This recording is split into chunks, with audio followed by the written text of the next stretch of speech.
Well, hello, YouTube. Great to see you guys. Hope everybody is doing as great as me. Shout out to all the new subs. I see I've got quite a bit of new subscribers out here. I really appreciate you guys subscribing to all three channels that I have now. Really appreciate it. I know that I haven't been on here a lot. I have been back in the office in the past couple of weeks, so I haven't had time to really do as much with YouTube as I usually do. With COVID that has recently happened, everybody's kind of been working from home and different things. So I've been working from home for about a year. And now I had the opportunity to go back into the office, and I hopped on that opportunity. So I am back in the office and I am about my paper. So at the office, I don't have my Mac there where I can kind of play around with YouTube at the same time. So I'm just not able to do as much content as I was. However, I will still be doing content, also, getting some live streams together and different things like that in the future, and also working with other content creators on some lives as well. Okay, so definitely looking forward to that. But I wanted to give you guys a quick video today in regards to two topics. One is what's been going on out here in these Umar Johnson YouTube streets, and also all the shenanigans with the All About the Tea recently. So the YouTube streets, I'm going to kind of go off the top of my head, but with All About the Tea, I do have some notes. So I want you guys to just kind of bear with me as I enter or give you guys this information. As far as the YouTube streets are concerned, I wanted to shout out all the content creators. Shout out to D. Durrell, Steve Gaetano, even Anti-Afro Svengali. There's been several content creators who have been fighting against this one content creator named Binary Code. And I've had some issues with Binary myself, where I don't necessarily dislike the man. I don't want to see him fall. I don't want to see him lose his job, all that stuff. But I definitely don't like the way that he has studied Black people in this sector and on YouTube and tried to come up with an analysis of Black people while studying us, when he doesn't really relate to us as Black people. Now, this person is quote unquote 75% Black. His mother is half Black and half Asian. And so he thinks, that he's Asian, I guess. I don't know. Either way, the man has, admitted to the YouTube sector that he just does not relate to the Black community and that he has not had any relation and any understanding of the Black community until about 5 years ago, even though he was raised by a half Black mother and a Black stepfather. I'm not sure where the disconnect is there, but it is what it is. It's not even my business or concern anyway. But the point is, this is what we've been dealing with this guy. And now we've got content creators who are fighting back because he has been disparaging the Black community for some time. And what really got me was him putting these pictures of his students at the school he works at on his personal Instagram page, which clearly I think everybody would know that they wouldn't want their children posted on their teacher's personal Instagram page that's connected to their YouTube name, not a personal Instagram page with their personal name, with also his children on there, his family, these children's families or anything like that. It's just pictures of these special needs children, special education children, and he has hashtag in the pictures, special education. So that is definitely a violation of privacy. It's a violation of HIPAA, FERPA. There's different, laws that are in place to protect children, especially children who are, who have disabilities. And he just went against that. So I don't know why I don't know what's going on with him mentally, where he can't seem to disconnect from this YouTube thing. But the YouTube thing is literally right before all of our eyes, destroying his career, his marriage, his family. And I don't think it's worth all that, bro. Like, you don't owe anybody an explanation out here about, what's going on with you and what you think and feel. You have the right to feel whatever you want. If you feel like, Black people aren't shit and, you just think all Black women are terrible, that's just how you feel. You have the right to have that mentality. You have the right to think what you want. But when you are doing this and you're putting all of your information, personal information, out on the streets for people to use against you, okay? And then you're crying on YouTube about what people are doing, fighting against you with these matters, but you're the one that's giving them the ammunition, okay? You're actually the one that had the YouTube page, I mean, not the YouTube page, that had the Instagram page public. I was able to look at it myself, you know what I mean, on my own computer. I didn't go to Anti-Afro and get it. I looked from myself and I found it, and it was public, and I couldn't believe it. So, I'm not one of those people that's going to be calling your school, but you can't turn around and cry wolf now after you have been purposely trolling the Black community for the past few months, purposely disparaging Black people, purposely triggering Black people. And then now you're getting the heat back and you don't know how to deal with it. You don't know how to take it.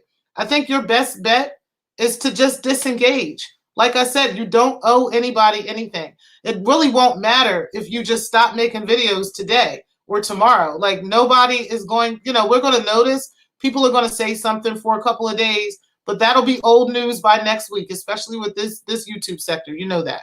So disengage. Why are you still going back and forth and engaging?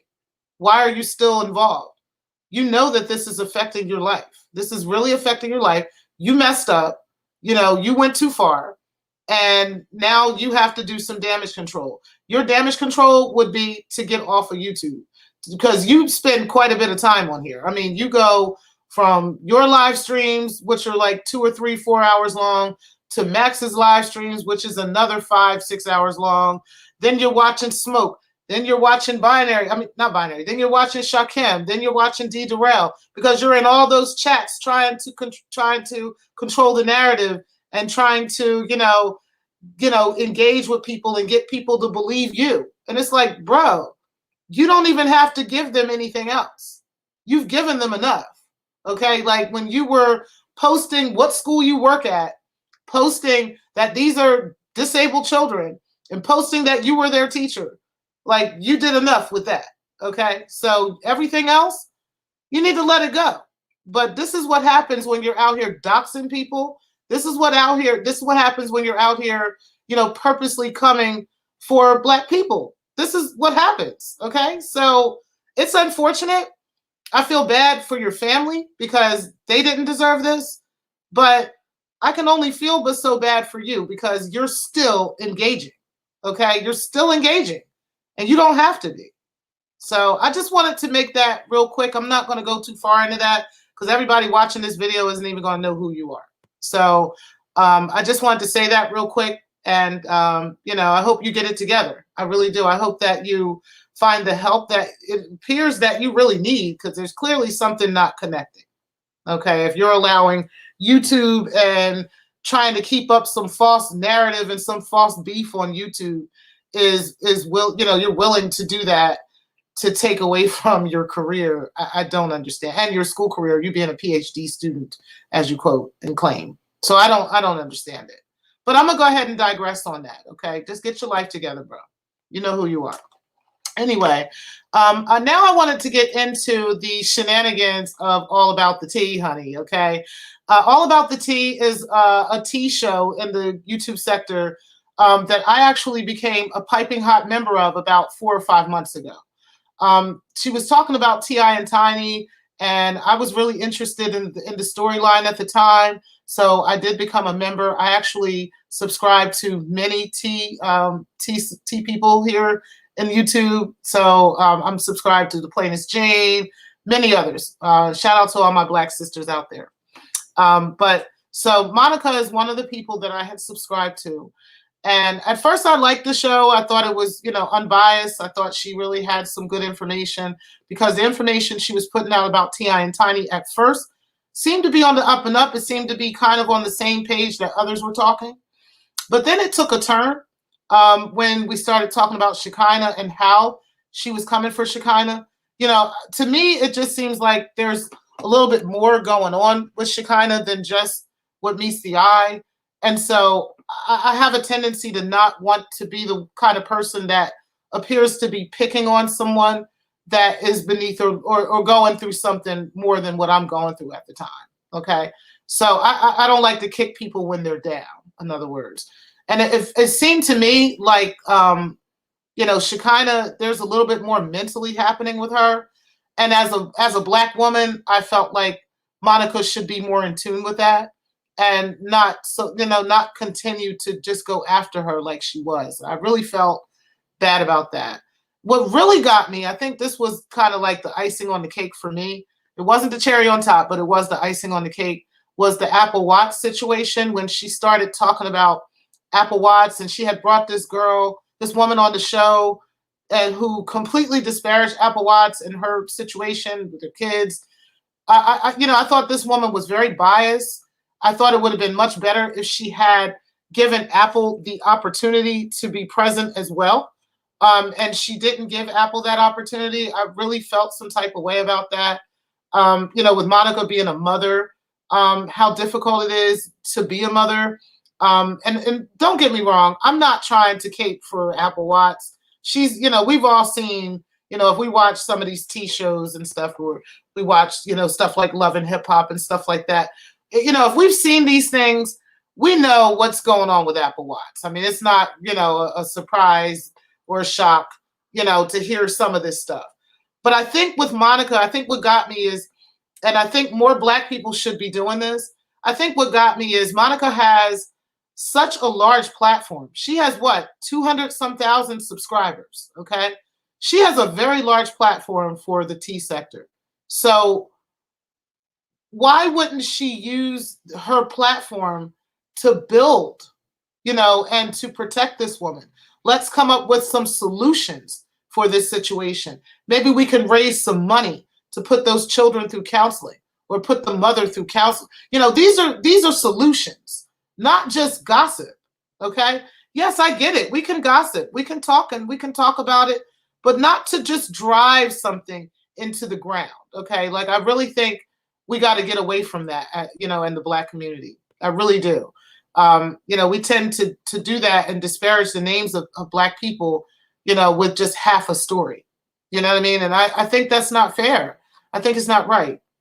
And I think we should be a much more, open to discussion when it comes to stuff like that. So I really had a problem with the way that she set that narrative with the Apple Watch situation. Like I said, she could have had Apple on there and, and discussed it with the lady and gotten Apple's opinion along with the lady's opinion and just kind of went about it like that. And it would have been a lot more tasteful and tactful that way.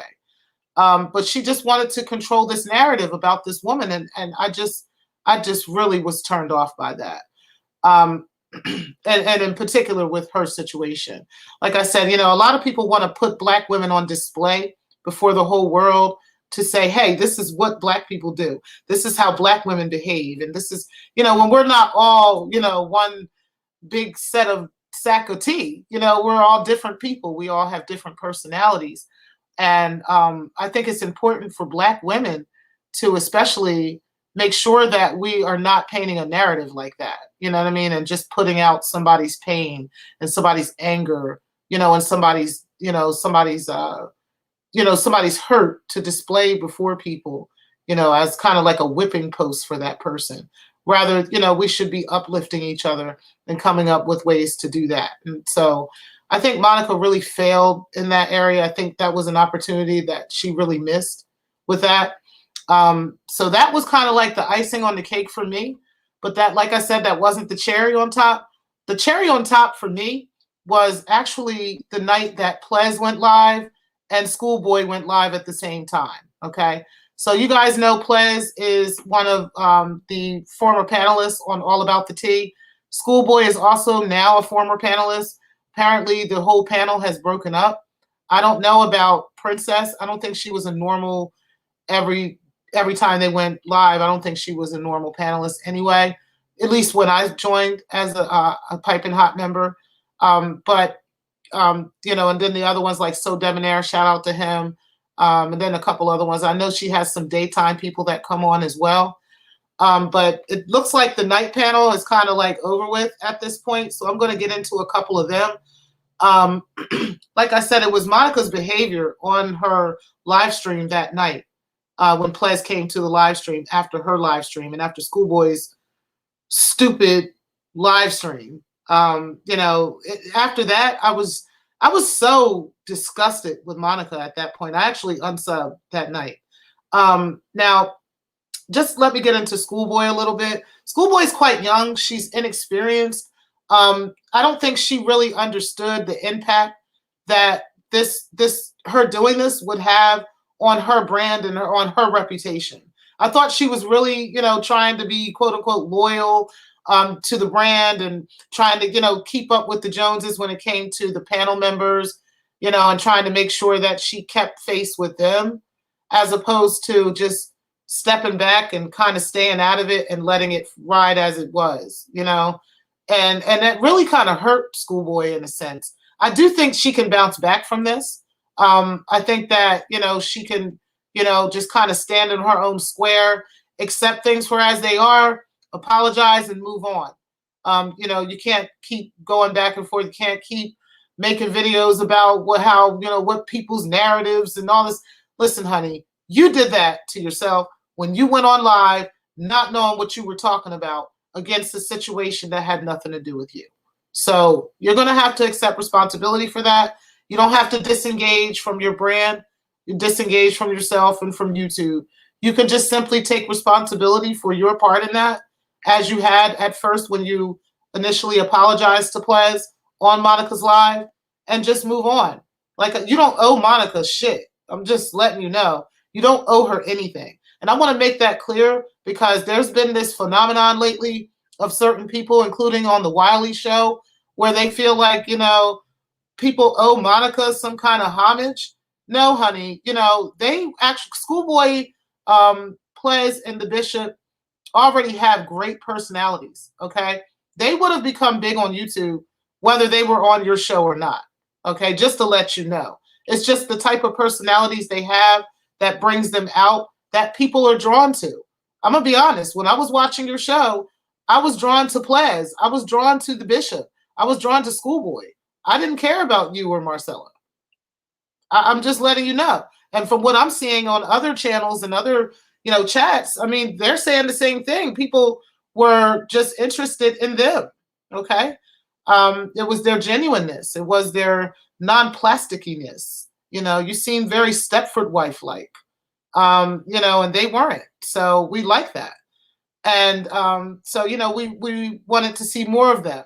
So just, in saying that, I'm just letting you know that, Monica is not the reason why they became big.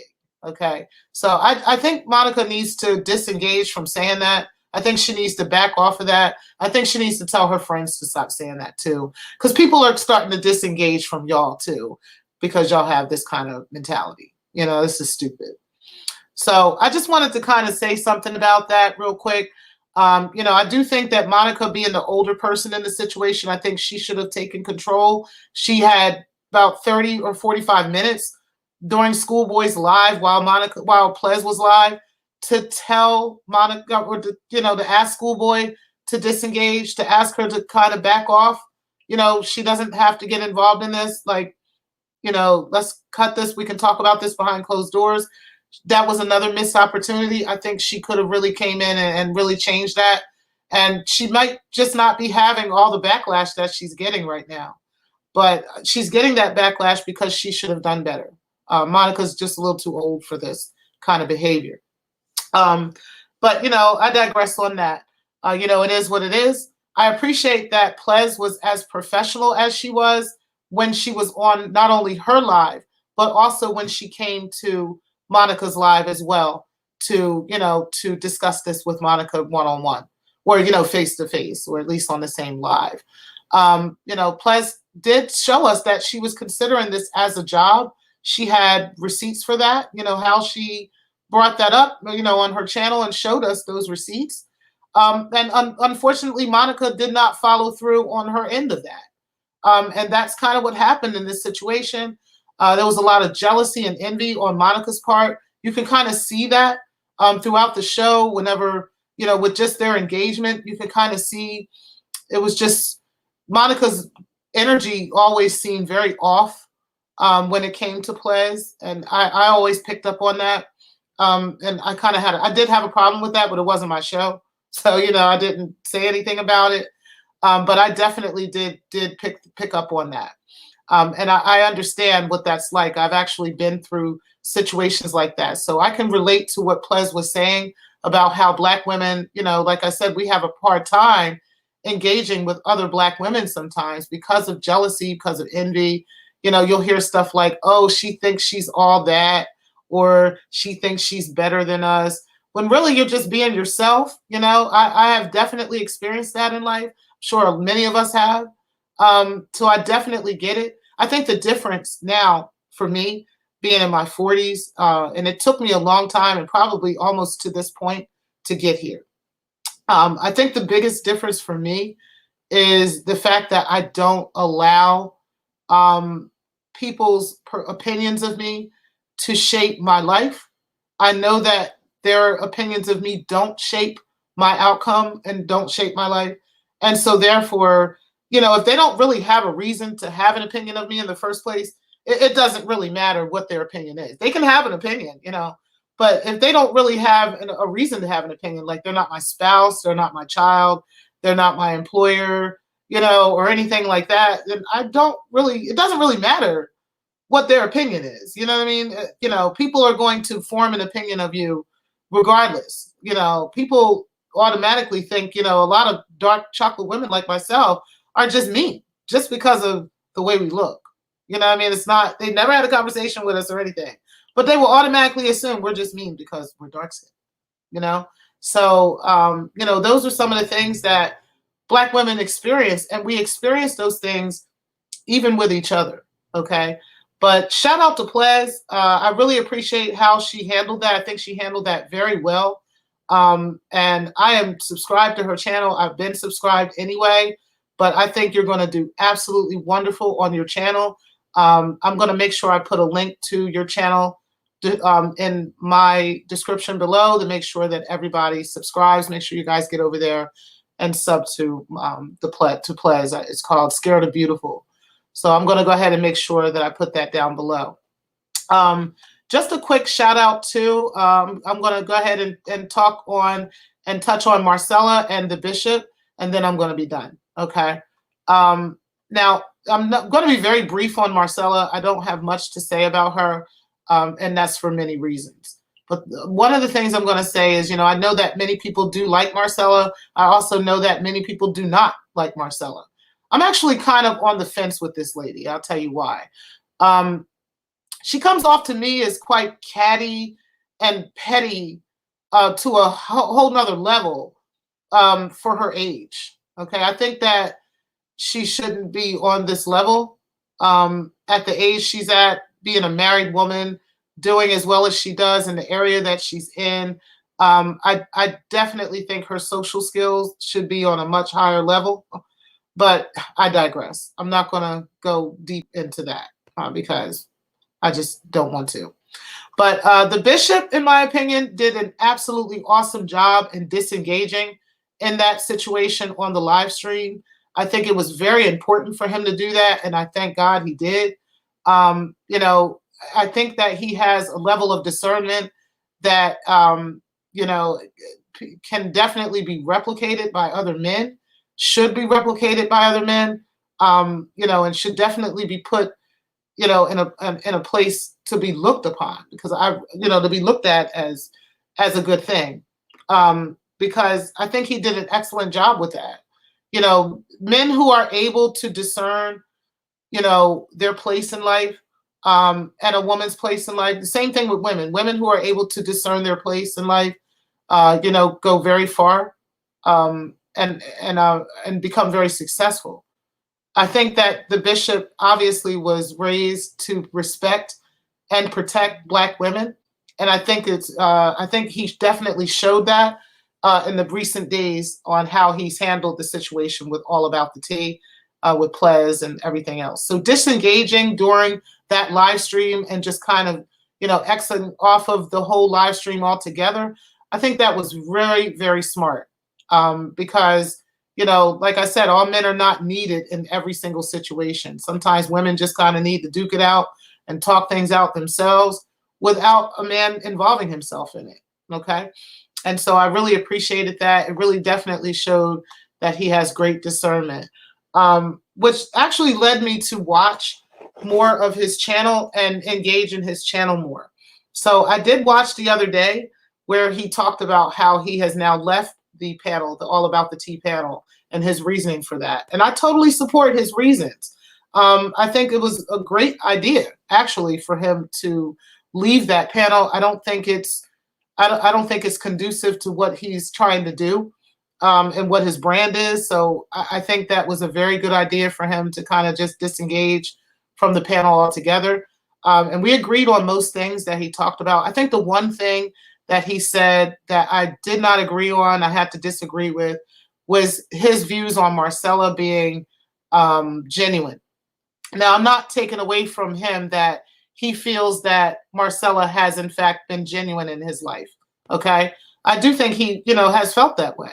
The issue that I'm taking with the whole genuineness is that women with Marcella's personality type tend to treat men very different than they treat women. Okay. So they'll do something with a man and do something completely different with his wife, you know what I mean? Or with his daughter or something of that nature. And men should be more sensitive to that. They're not, and I get it. And like I said, I get why Bishop would think that she's a very genuine person, coming from that perspective. But I think, and just for him, I'll give it just for him. I know that one day Bishop is going to make another woman a very lucky wife and, a very lucky mother. I think that he is going to be an excellent father and an excellent husband. And I think because of that, I think it's important for him to kind of let that part of that wall down so that he can at least engage with those women, or with his wife or with his daughters, his mother or others, about situations like this, that these actually do exist, that women really do stuff like that. And they'll paint a narrative to you that, everybody else is crazy and really it's them, and they tend to do that. Some women tend to do that, and men just don't see it. You know what I mean? And, like, for instance, with him being a minister, he very well may have a wife, and the women of the church are definitely going to come for him. He's might not see it as openly as she would, but those very subtle things that they do, he needs to be able to pick up on stuff like that. So I think it's very important for him to at least, hear, these sides of the story and hear from other Black women some of the experiences that we have with Black women or with women, altogether. And to just kind of take that and just kind of take that with him. But other than that, I really don't have anything else to say about him. I think he's great. And I'm glad that he has that discernment. So shout out to the Bishop. I'm also going to put a description or a link to his channel in my description below as well. And that is all that I have for you guys today about the Umar Johnson sector and all about the tea shenanigans. I truly appreciate you guys coming in. Make sure you hit that like. Make sure you subscribe. Shout out to you for watching the show. And thanks for watching.